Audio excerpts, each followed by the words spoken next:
So now it's official. It's happening. Now we can't crack any more jokes or No. it's like serious. Okay. No, but writing. Maybe that's already something we can start with that question. What is writing? Because when it comes down to writing, especially when we connect it to books, we Yeah. have all these ideas about what it is, what it's not.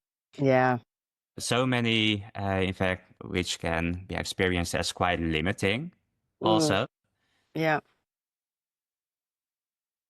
Writing, how can we define this in a way that it remains light and effortless and fun, playful?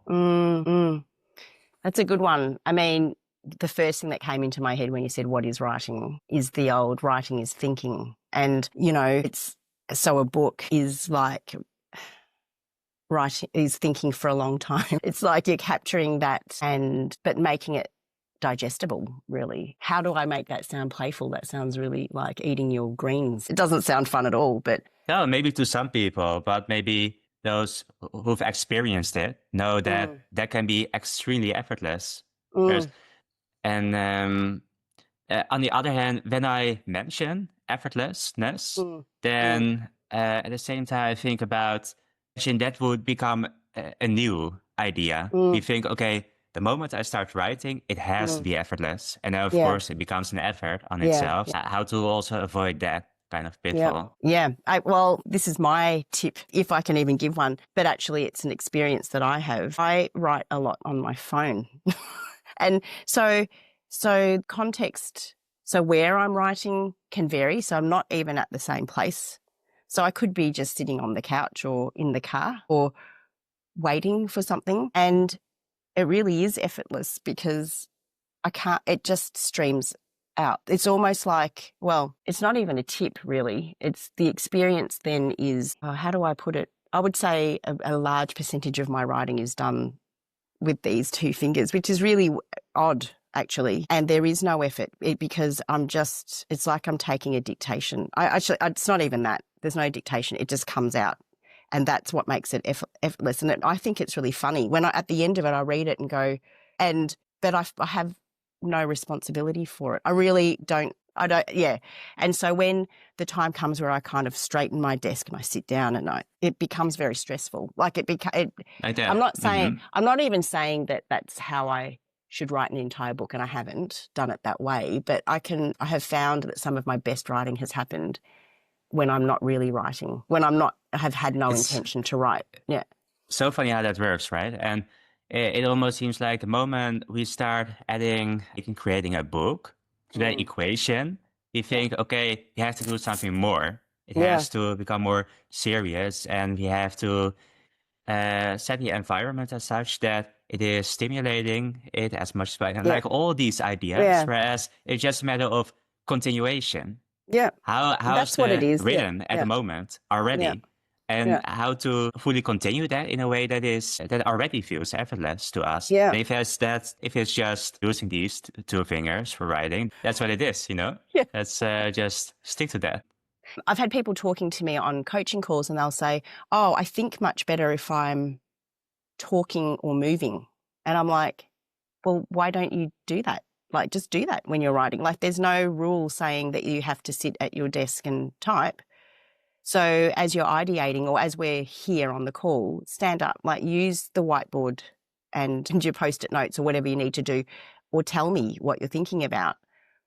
And she's recording it, so the idea won't be lost if that's what she's worried about. And so we talked about, the thinking room and the doing room and, sort of like trying to give it some sort of, but then I don't even know whether that would work for that person. But because people do have this idea, I've got to sit here and I've got to write and I've got to do the thinking and I've got to make it, it's got to be good. It's got to be good. And when do I know that it's good? Like, how long do I have to squeeze this out until I'm sure that it's good? And it's like, I just, adapt, just allow it. I don't know. But you can't say just, and I never say just to people. Yeah. Sometimes you can even when somebody turns it into a great deal, a big deal, and like just it can be that easy. It is that easy, but it's us because it all turns And it almost evolves around the writer. We think, okay, it has to be good. I need inspiration. I need to get out of this writer's block. I need, it's about us and it's about the book, in fact. So then we can serve the book instead of the other way around. There's space for us to let these ideas come up and actually share them. Much more effortless. Yeah. I like the way you put it. I mean, I think, because I was thinking about this conversation, I was thinking that whenever I speak to a writer, so they'll send me their manuscript or their writing or their ideas, and then the way I work is I give them feedback in the document, and then I sort of summarize it in a separate document, and then I send it to them and I let them, because it's very intimate and it can be hard to hear just another person's view on their effort. And then it sits with them and then we talk about it. We talk about, what do you think you're going to do with what I said? Because they're all suggestions. Like, so, and if you don't know what you want to do, let's talk about that. So we talk about it, but it's never about the writer. I never say anything about the writer. It's always about the book. Now that you and I are talking. And so whenever everything that we talk about serves the idea or the book, only at the very beginning I ask who they are, who the person is, because they need to get out of the way. We need to kind of get rid of the person or sort that story out about that person, maybe for marketing purposes or whatever. But we need to get that out of the way so that we can really talk about the book. But I do like the way that you do it. Well, I just do it, but I like the way that you talk about what I'm doing. Exactly. Yeah. It's kind of share in that sense. And it's also funny to me that it often seems like it is starting with the idea, I want to write a book. Yeah.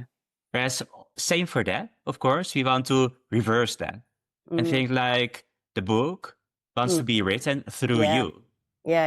And sure, for you, apparently it seems like it is you who wants to write a book, and then sure, you go with them into that movement and you see what comes next. And that's amazing. That's beautiful to witness. At the same time, you have no say in it, like zero. And I think then it becomes so light also, because if the book doesn't come, it's not a problem. If it comes very quickly, you just follow along, and it's nothing complicated about it in a way. Yeah, and I like saying to my authors, maybe maybe through this process with me, you'll discover you don't want to write a book. Like and that's kind of like, they don't want to hear that. Like, it's because I want to write a book, but you have to accept. No, you don't have to accept anything, but that's the fact. If the book will come and it won't. And I spoke to someone earlier this week. I really, really liked her, and I wanted to work with her because the words came out of this book wants to be written. I was like, oh yeah, you're my kind of person. But she wasn't ready, or it wasn't ready. Like, the book was not ready. And I think, I hope, touch wood, in 6 months' time when other things are kind of put in place and there's a context for the book. And yes, please come back. But it was like, when I find someone who kind of knows that a book's coming or can sense a book is coming, then that's the best type of person to work with, because the work of the ego or the work of having to deal with who this person is kind of out of the way, and we can get on with, we just can get on with helping this book emerge. But having said that, I never speak in these terms with the people I work with, because they're not the ones looking they're not looking for that. But that often is what happens through the process. Yeah. It's amazing. And when I wanted to say something, what was it? Yeah, the readiness, when you mentioned that, then for us, it can also be a matter of, almost wanting them to show that there's no such thing as becoming ready first in order to start that book of yours. And it is already going on for ages, since you've been born already before that. And when we kind of can detach that, then you see you don't need to first think through your message or think about what kind of audience you're going to serve, or have enough content out there, or anything as such. So that can also give kind of a relief sometimes, I see, to writers or aspiring authors. Yeah. Do you find, how does that land with people you work with? Because in some sense, so it's kind of like, I feel like I'm a bit like Dr. Jekyll and Mr. Hyde. Like, I feel like I as a human being, everything you're saying makes sense. But then when I'm talking with people who have a very solid sense of their identity and their self as a person, I speak to them in those terms. And so when we find that the message is scattered, or they haven't really thought about that they're writing for anyone except for themselves, we get to the bottom of, actually, this is just a journal. Like, maybe it's a journal kind of thing, and that's fine, but that's, is that going to be satisfying to publish whatever? Then we pause together until it's like stopping at the stoplights, until waiting for green to go, and we just go when the green goes together. But we continue on with the process. It's even stopping is part of the process, I find, and I build that into the 12 weeks, because I think we both work for about 12 weeks with people. And also, I don't make any promises, so we end when we end.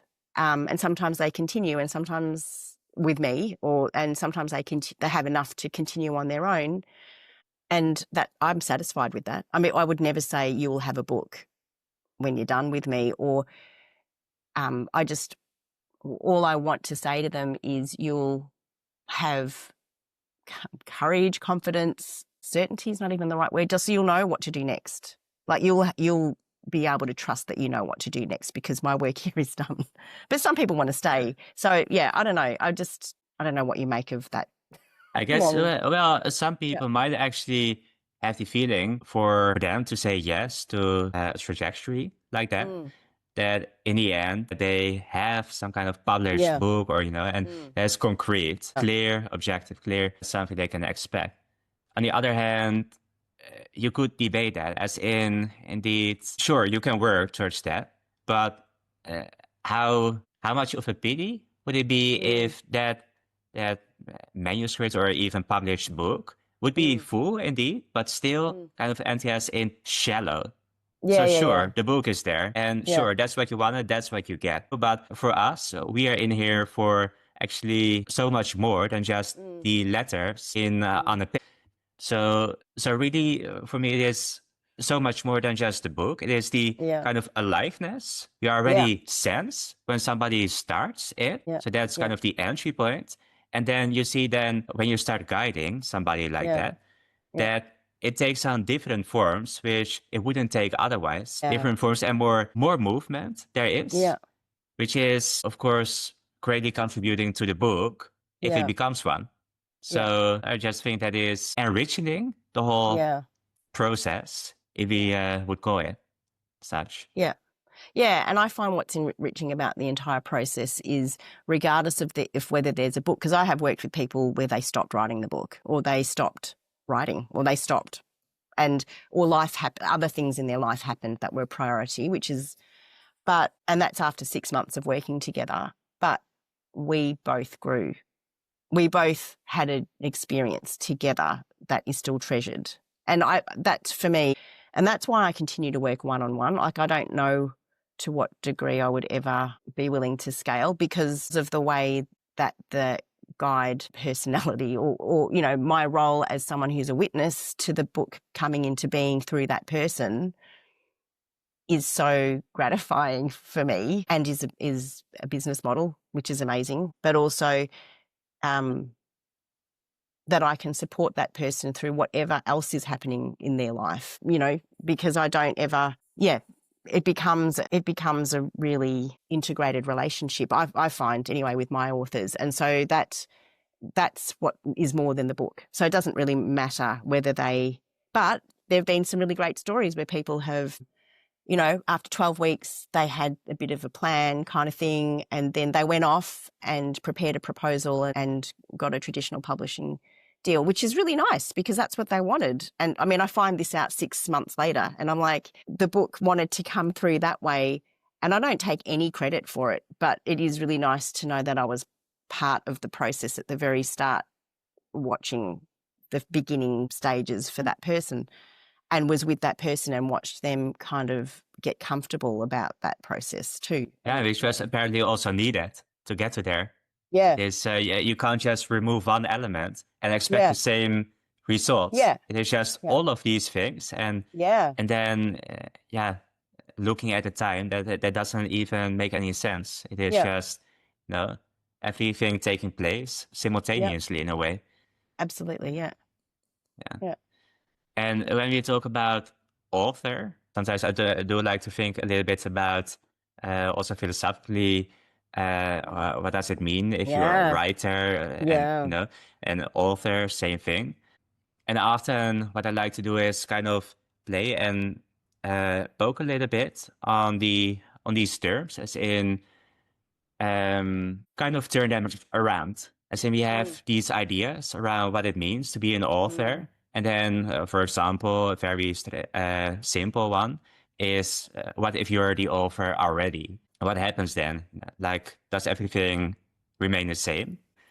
And it's so funny that we really think, okay, it has to be a book, it has to be published, it has to have substance, it has to, all these ideas to kind of give yourself permission for Yeah. that label Yeah. author, which doesn't make Yeah. any sense to me. Same. That's great. I mean, it's so nice to hear someone else say that, because I think the act of even using these two fingers makes you, doesn't, I mean, you're doing, you don't need to give yourself permission. It's just happening. And these definitions get in our way and stop us from doing anything. They stop us from using these two fingers and starting. It's like, I don't even have permission,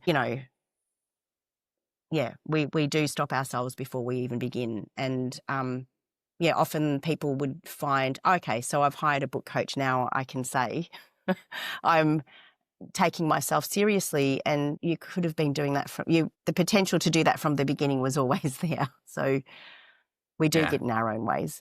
And we could even say you have always been doing that. So yes. even saying that, now you're doing that, that doesn't make any sense because it was already going on. Already there. Yeah. But then you're exactly. kind of contradicting yourself. Yeah. Yeah. Yeah.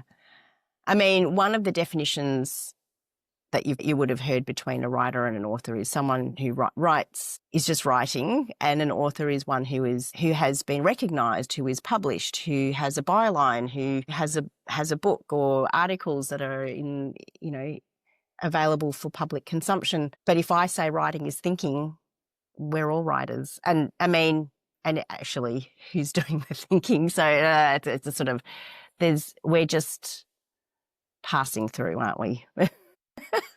Most definitely.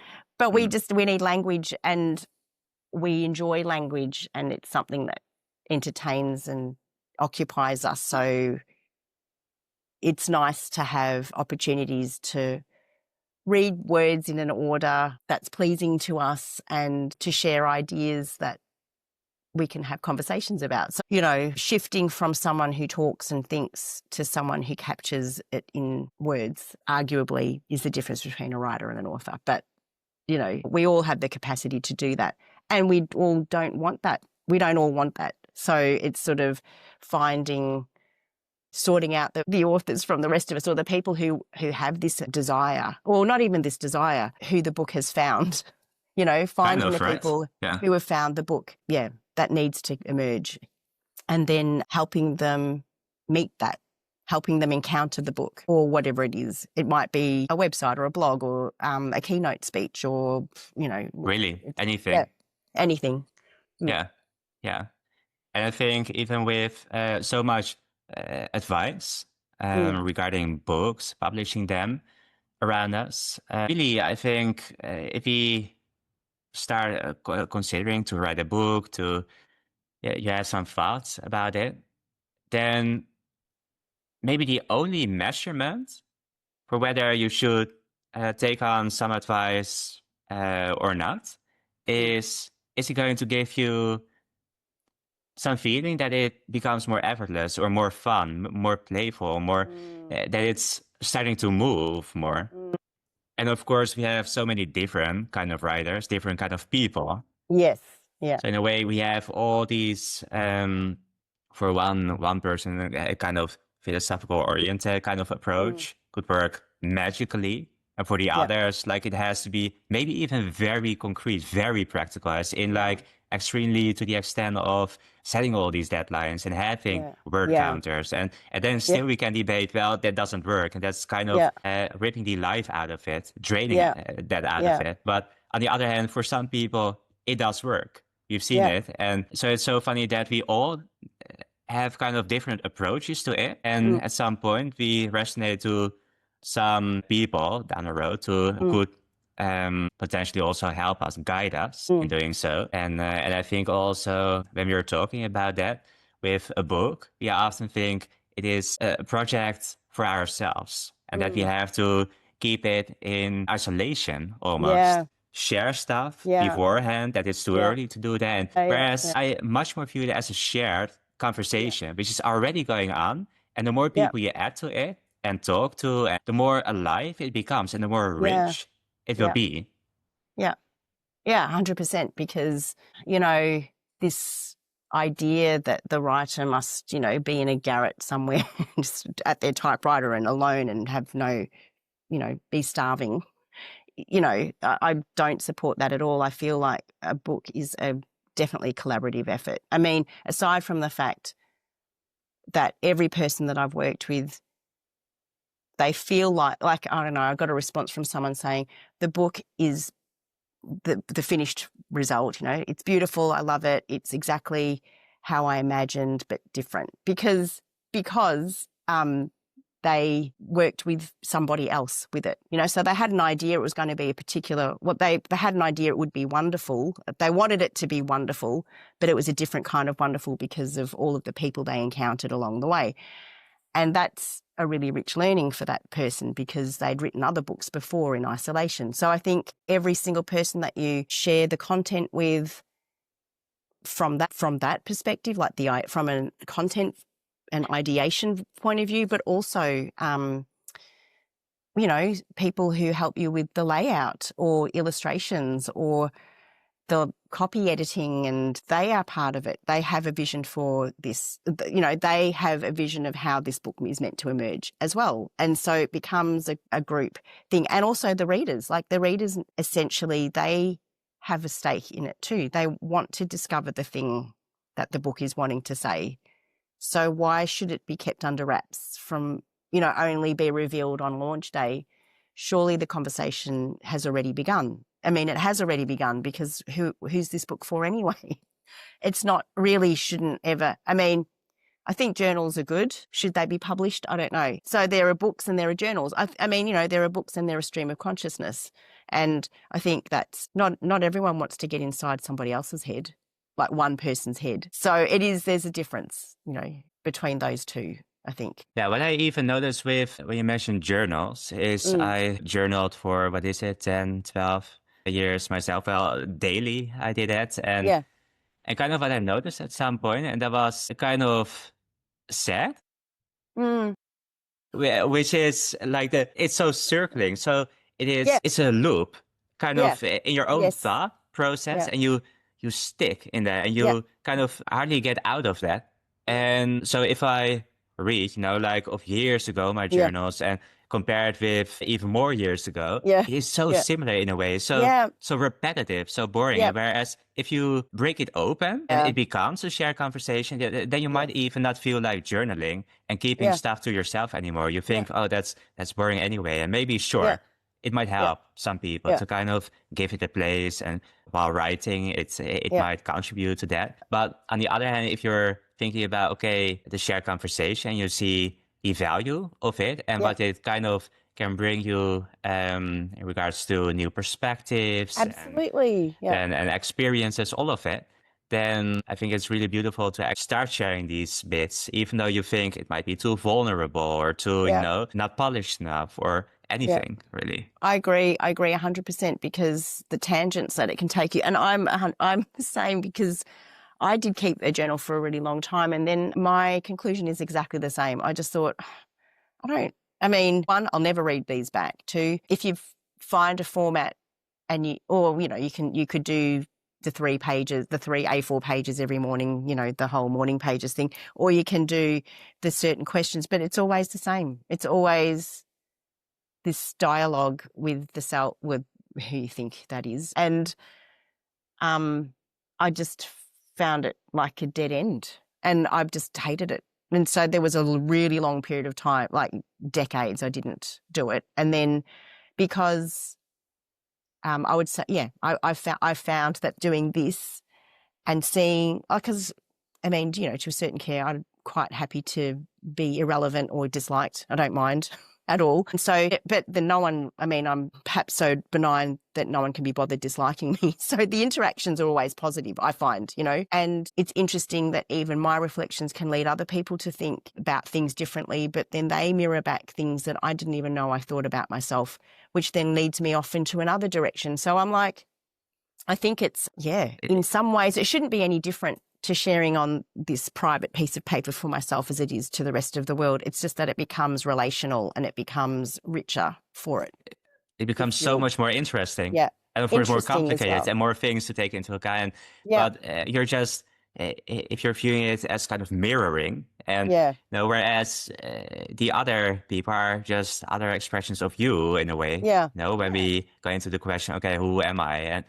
And in a sense, then it is still a journal, with yourself. But but it's just more a better rich, one. Indeed.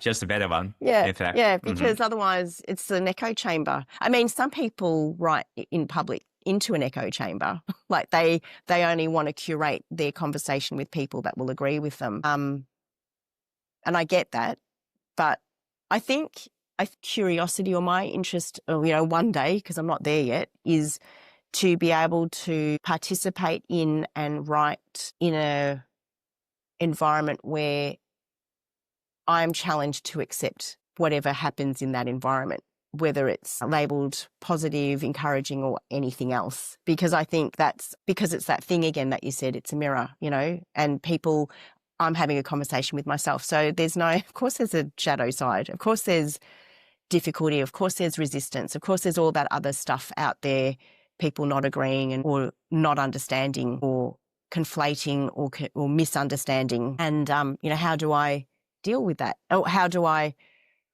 defend that, or do I just go, okay, well, that's how you see things, or that's how things can be seen by a person, and then what will that do for me? So I think we all want to be safe.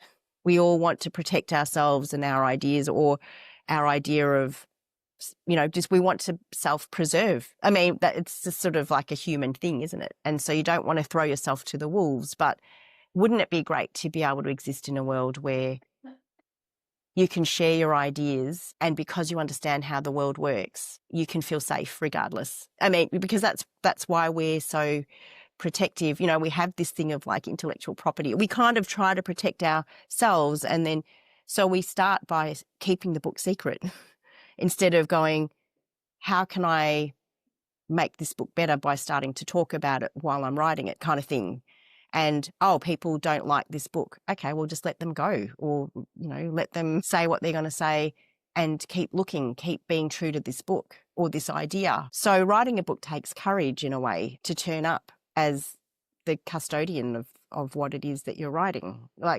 And it requires loyalty, I think. I mean, like in the sense of if you're focused on the result, because you can also be loyal to it and not finish it, and it's just still travels with you somehow, like in the ether, but not, as a concrete. It doesn't, it might not end up as that, and that's okay, and that you can accept that. So there's this kind of story of the failed writer, or I tried but I couldn't do it, that's the attempt was there, and it needs to be recognised. Yeah. We can, again, with this even turn it around with the needing courage. Then we might even get the impression that, okay, I need more courage, and then I start writing. But first I need to, overcome this, and this. And whereas, no, the book is inviting you to be more courageous along the way. So no need to worry about it at all. It is already taking place, and maybe even in the form, which is like that you start writing in a very bold way, in a very provocative way. Who knows? That might be your style. And then it can be, I think, really kill your creativity when we start thinking, I have to be careful. I have to, you get kind of It gets tentative about bland. it. Yeah. Yeah, Yeah. very much. And that would be such a pity also. It's a shame. Yeah. I think you're right. And I think and so you can even translate it around to the character that I have been given or that I have cultivated over these, that has been cultivated in me over many years. This character, many people don't even want to inhabit that character because it's going to be too much or it's too disturbing for all the other people. So they can make themselves bland as a person. So when you're writing and the book needs to emerge and it needs to be done in a particular way, you have to surrender to the truth of that book and the truth of how you're going to express it, exactly as you say. So maybe it does need to be written in a bold and provocative way, which is actually maybe truer of the character that you've been given, but you've been trying to suppress because of the fear or lack of, and so it does ask a courageousness, but it happens simultaneously with the emergence of the book. So that's how you grow. That's how you kind of evolve as a person, but also as the author of that book or the steward of that book, like so to say. And so I have said to people, it's somewhere. It's they'll send me something and I'm like, it's not here. Like you got to go deeper or wider or try something different or go and do something fun or go away and have a little holiday and come back, and just don't hide it under a facade of what you think people want to read. Nice this so much, Jane. And actually now you're kind of taking the role for the book. You're not even a book mentor. You're just kind of the voice for the book and trying to keep telling them what the book is already trying to tell them, but reminding them of that. Because again, and that comes back to what we discussed earlier in this conversation, is when it evolves around us and we think, okay, I have to figure out my style and what is it going to be? Am I going to write more poetic and like very or like provocative, what we said, like, but kind of, but we're kind of distracting us all the time then from what the book is trying to say us all along. And then us just taking on that role, telling that again in different ways, and then it reaches and it's it'll be listened to. I love that. I never thought of myself as the advocate for a book. Just that. It's like, oh yeah. I mean, because when I work with someone, it kind of tends to be, so what is it? Like, what are you trying to do? What is it? What is this thing? How it's captured you? What do you want? And they tell me it can take a long time to figure out what that is. And then I kind of get, it's like the book comes, now that you've given me words for it, which is really nice. It's like, the way I've spoken about it is my dream, your dream becomes my dream.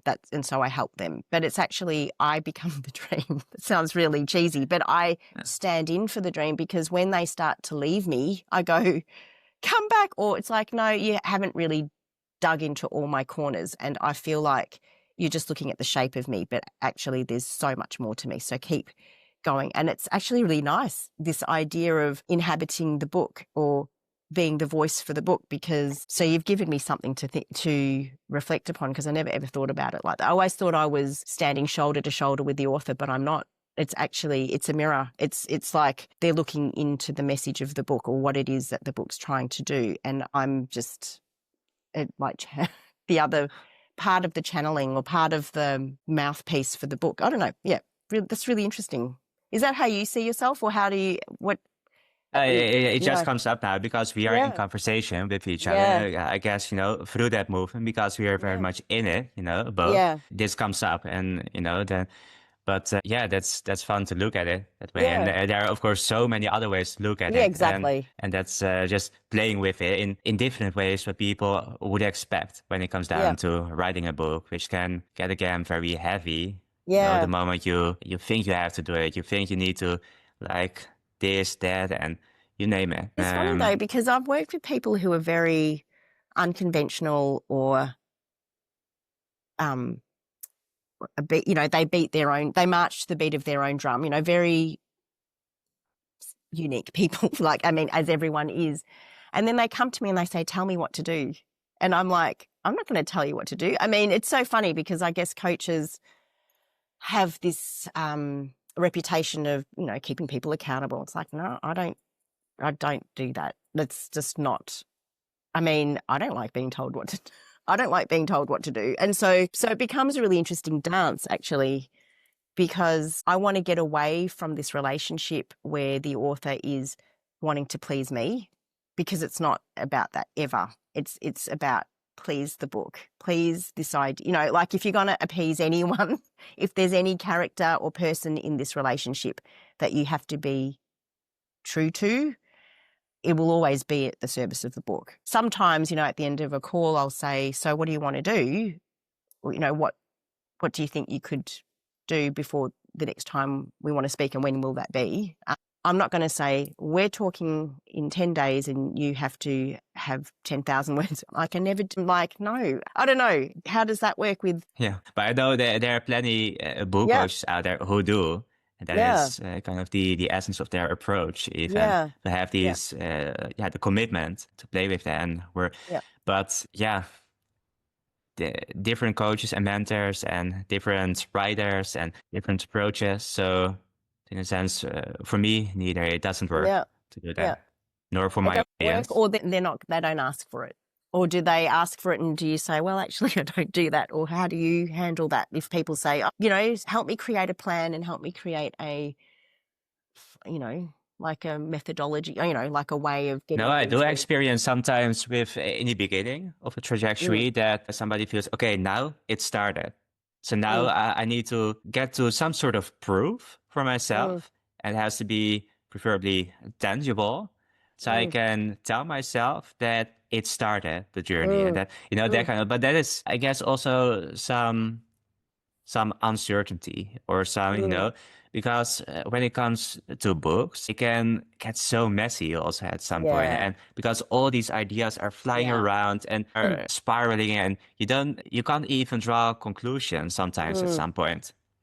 And then, sure, it might be very helpful in the beginning, surely, to have some kind of anchor and have clarity about whether it is a part of the outline or something else. It doesn't matter, but something they can build on. And maybe even later, you remove it, you adjust it, you change it. And that doesn't matter. But it is just to kind of contribute that movement that's already going on and not kind of get overwhelmed.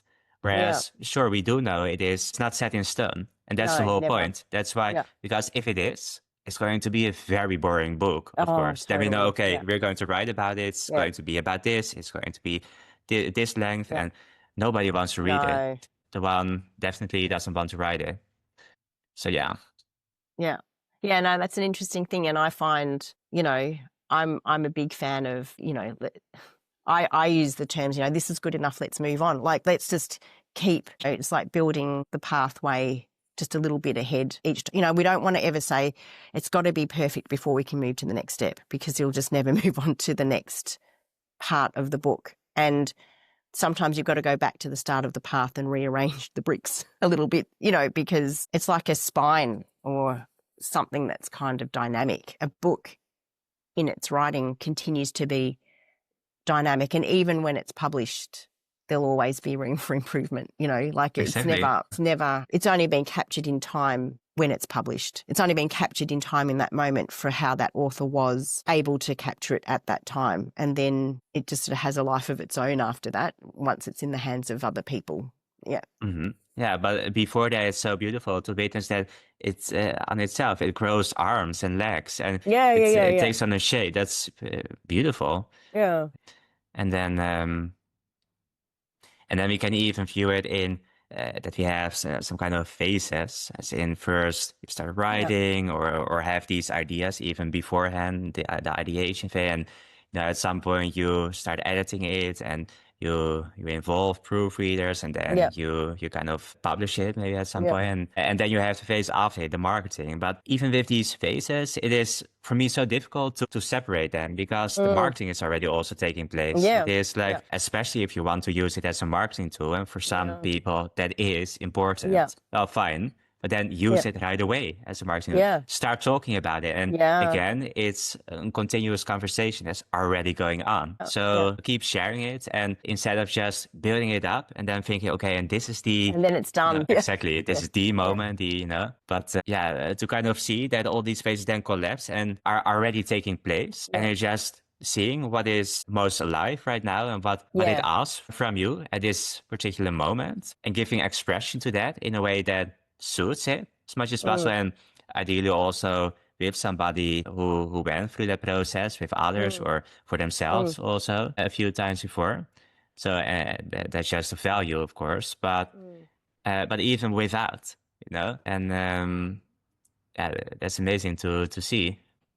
Yeah, and it's interesting too how, sometimes people kind of grow tired of their book. They grow tired of it like either during the process or even after they've written it, and they don't want to market it and they want to get on with the next one. Like they want to get on with the next one, but maybe that other book hasn't finished its journey, and maybe it has. Maybe it did finish it long ago. And you're beating a dead horse. So there's it's an interesting conversation, something that I've, and then maybe the author is ready to make space for another book. So, and then the question comes of how do I sort of finish off talking about the other book that's already out there and starting this new one, and, I think maybe, like that actually. Yeah. I think almost deep down, we could sense it. If you really check in and are honest to ourselves, then we can answer the question when we contemplate on it. Whether we just continue for the sake of it or because maybe you might be running away from it, or kind of you don't want to let it live out or let it continue, or there could be so many reasons, of course, to do that. Yeah, or just maybe it's even a matter of, okay, the first or the second and even the third book were all needed for you. You don't have to do anything with it, but to write that fourth book. And the fourth book is your book. It's the book that says it all, that includes it, that makes most sense to your audience. And so really indeed hard to, again, draw conclusions here, any of them. Still, I do think we kind of sense it. Yeah. Yeah, I think, and asking a person to get really honest about something requires a really good relationship. Like, you can't ask a stranger to get honest about something like straight away. So it does evolve over time. So I think that is a really important point, a really salient point when it comes to also this relationship that you've had with the book, because it is this thing that is asking to come into being. And how honest have you been about producing it and going about it and paving the way for its arrival? Because if you've been secretive about it, you've been keeping it all for yourself. I don't know. And sometimes maybe even with strangers, they could give you very useful feedback because they don't know you. That is true. And in a way, it might even be helpful to just, when you're working on it, you have already been working on it, then just change your name on the cover to something else or unknown, or share it with a friend or a family member and say, what do you think about it? That's interesting. That's an interesting one. Yeah. I mean, and that's interesting also that you're looking at honesty from the other I was thinking more about asking an author to be honest with themselves around whether they have served, whether the book is finished or whether they're actually trying to draw it out. But yes, you're right. I think strangers do provide more honesty with feedback. But I think when I'm working with an author and I'm saying, how alive is this book for you really right now? They're not going to tell me the truth if they haven't got a good relationship with me. If they're saying it's just not happening, like I just don't, I'm sick of it. And then it's time to pause until the book finds them again, or until they do something different, until they, because me saying, go off and write another 1,000 words, like, come on, you can do this, let's push through. It's like, that's not going to It's kind of ridiculous, right? Because there has been written so much about writer's block and that we just don't feel it anymore at the moment, at least, or there's no inspiration, or very little of it. And sure, there are all these techniques you can use, and surely if you feel drawn to it, you try it out. Maybe sometimes it works and it set things into motion again. Could work. But on the other hand, it is also kind of baked into the idea that it always has to move. And no, sometimes it is fine. And then it moves in a different way, like vertically instead of horizontally. And so on the surface, beneath, you don't see it. It's moving maybe even more than you would continue on it. And maybe if you would have continued, you would have needed to erase all of it and change it, which would be tedious. Effortful. Yeah, exactly. And so it asks a lot of the author to accept. Well, you know, I always lead my writers into, I say, there's going to be a point where you hate this book. There's going to be a point where it's messy or confusing or you just don't want to continue. But you have to trust me. I mean, I'm not going to push you through it, but that will come. It's unavoidable. And it's like with anything, like being sick or being married or having a child. It's not going to be smooth sailing all the time. There's going to be points where you're like, I want to give away this child, you know, for a day and then I'll miss okay, that's probably an extreme. But, you know, and you just can't bear it anymore.